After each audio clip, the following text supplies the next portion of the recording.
Welcome to SR media. పౌర్ణమి నాడు వెన్నెల వెలుగును ఆస్వాదించాలి. అమావాస్య నాడు చిక్కటి చీకటిని కూడా ఎదుర్కోవాలి. పౌర్ణమి నాటి వెలుగును కళ్ళ చూసిన వారికి చీకటి అంటే చెడ్డ చిరాకు. అందుకే అమావాస్యను వారు అసహించుకుంటారు.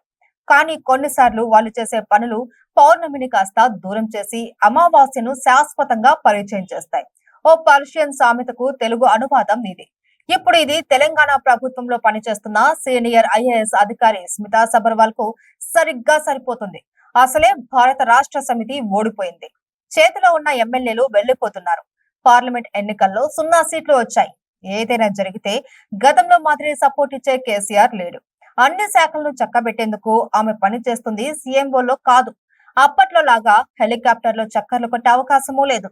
స్థూలంగా చెప్పాలి అంటే గత ప్రభ మాసిపోయింది, మసకబారింది. ఇలాంటి పరిస్థితుల్లో స్మితా సబర్వాల్ కాస్త జాగ్రత్తగా ఉంటే బాగుండేది. ఎలాగో లూప్ లైన్ పోస్టింగ్ కాబట్టి పెద్దగా పని కూడా లేదు. గతంలో లాగా రీల్స్ చేసుకుంటూ ఫేస్బుక్ లో పోస్టింగ్లు పెట్టుకుంటూ ఉంటే సరిపోయేది. కానీ ఖాళీగా ఉన్న చెయ్యి ఊరుకోదు కదా. ట్విట్టర్ లో దివ్యాంగులపై ఏదో తలతిక్కగా ట్వీట్ చేసింది. దీంతో నిన్నటి నుంచి ఆమె ఒక్కసారిగా వార్తల్లో వ్యక్తి అయింది. ట్విట్టర్ లో దివ్యాంగులను ప్రశ్నిస్తూ స్మిత ట్వీట్ చేయడంతో నిన్నటి నుంచి అగ్గిరాజుకుంది. పలువురు ఆమెను సోషల్ మీడియా వేదికగా కడిగి పారేస్తున్నారు. అందంగా ఉంటేనే ఐఏఎస్ అధికారి అవ్వాలా? 10 ఏళ్లు సీఎంఓలో అధికారంగా ఉండి ఎలాంటి దర్పం ప్రదర్శించావో అందరికీ తెలుసు. ఇప్పుడు దివ్యాంగులపైన నానా విమర్శలు చేస్తున్నావు. ఒక సీనియర్ ఐఏఎస్ అధికారి అయి ఉండి ఇలాంటి వ్యాఖ్యలు చేయవచ్చా అని దివ్యాంగులు ప్రశ్నిస్తున్నారు. ఒక పని చేయాలంటే ముందు మానసికంగా సంసిద్ధత అవసరం. ఆ తర్వాత దానికి శరీరం సహకరించాలి. దురదృష్టవశాత్తు ఈ భూమి మీద చాలా మందికి శారీరక వైకల్యం ఉంది.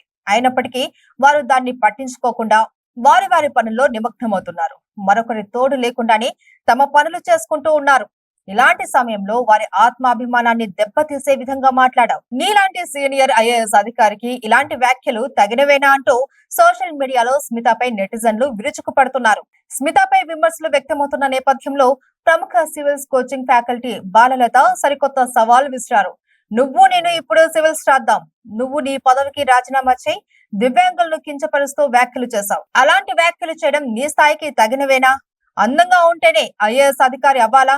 జైపాల్ రెడ్డి 2 కాలు లేకపోయినప్పటికీ అద్భుతంగా పనిచేశారు. మచ్చలేని రాజకీయ నాయకుడిగా పేరు పొందారు. నువ్వైనట్టుగానే చాలా మంది దివ్యాంగులు సివిల్ అధికారులు అయ్యారు. వారంతా కూడా తమ పనితీరుతో ఆకట్టుకుంటున్నారు. మరి నువ్వన్నట్టుగా వారికి వైకల్యం అడ్డుగా ఉంటే ఆ స్థాయిలో ఎలా రాణించగలుగుతారు అని బాలలత ప్రశ్నించారు. సివిల్స్ అధికారులు ప్రజల సమస్యలను పరిష్కరించాలి అని, ప్రభుత్వ పథకాలను అర్హులకు అందేలా చేయాలి అని, అంతే తప్ప ఇలా అనవసరమైన వివాదాలలో తలదూర్చి అభాసుపాలు కావద్దని బాలలత హితవు పలికారు. దివ్యాంగులు తమకున్న శక్తి సామర్థ్యాల మేరకు రాణిస్తున్నారని, అలాంటి వారిని అవహేళన చేయడం స్మితా సబర్వాల్ మానుకోవాలి అని బాలలత పేర్కొన్నారు. మరోవైపు స్మిత చేసిన వ్యాఖ్యల పట్ల పలువురు మాజీ ఐఏఎస్ అధికారులు కూడా స్పందిస్తున్నారు.